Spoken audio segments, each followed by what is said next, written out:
भाग 34। एक नई सुबह, एक नया एहसास।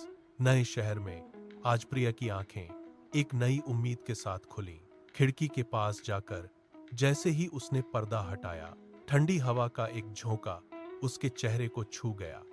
बाहर का नजारा बेहद खूबसूरत था। हरियाली, हल्की धूप और एक सुकून भरी खामोशी। प्रिया के होठों पर हल्की सी मुस्कान आ गई। शायद ये नई जिंदगी इतनी भी मुश्किल नहीं होगी, उसने मन ही मन सोचा। तभी पीछे से रवि की आवाज आई, मैडम, आपकी चाय हाजिर है। प्रिया मुड़कर देखती है। रवि हाथ में चाय लिए खड़ा था। दोनों खिड़की के पास बैठकर साथ में चाय पीते हैं। उस पल में एक अलग ही सुकून था, जैसे सारी परेशानियां कुछ देर के लिए दूर हो गई हो। लेकिन दिल के किसी कोने में एक कसक भी थी। घर से अब तक किसी का फोन नहीं आया था, न किसी ने ये पूछा कि वो ठीक हैं या नहीं। थोड़ी देर बाद दोनों तैयार होकर बाहर घूमने निकलते हैं। नया शहर, नई गलियां और एक दूसरे का साथ। पूरा दिन हंसी, मजाक और प्यार भरी बातों में गुजर जाता है। शाम को जब वो वापस आते हैं तो थकान के साथ साथ एक सुकून भी होता है। दोनों बातें करते करते कब सो जाते हैं उन्हें खुद भी पता नहीं चलता। अगली सुबह रवि धीरे से प्रियडा को उठाता है। प्रियडा, आज मुझे ड्यूटी जाना है, तुम ब्रेकफास्ट बना दो। प्रिया हल्की सी उदासी के साथ उठती है। वो नहीं चाहती थी कि रवि आज जाए।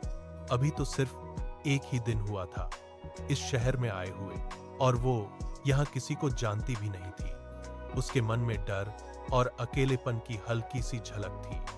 पूरा दिन अकेले कैसे बिताऊंगी। फिर भी वो मुस्कुराकर ब्रेकफास्ट बनाती है। रवि तैयार होकर उसे अलविदा कहता है और चला जाता है। दरवाजा बंद होते ही घर में एक अजीब सी खामोशी छा जाती है। प्रिया अपने कामों में खुद को व्यस्त रखने की कोशिश करती है।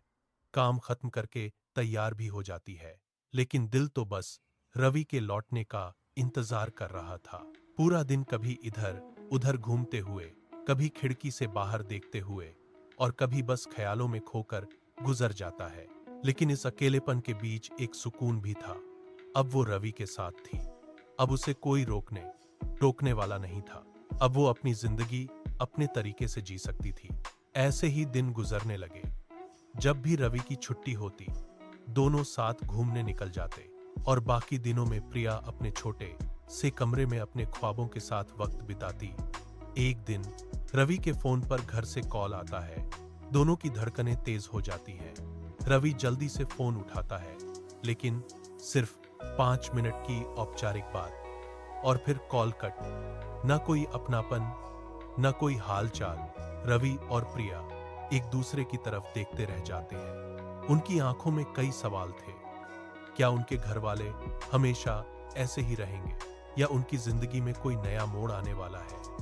जानने के लिए पढ़िए अगला भाग।